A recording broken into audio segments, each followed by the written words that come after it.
আমি একটা জিন্দা লাশ, কাটিস না রে জংলার বাঁশ।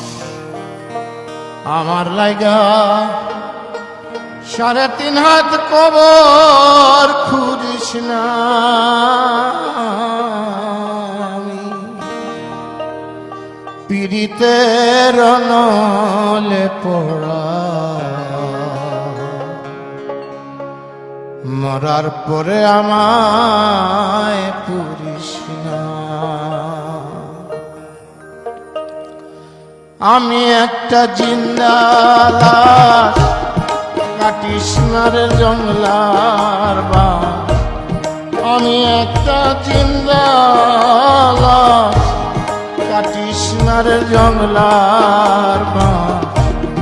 আমার লাইগা 3.5 হাত কবর খুঁজিস না।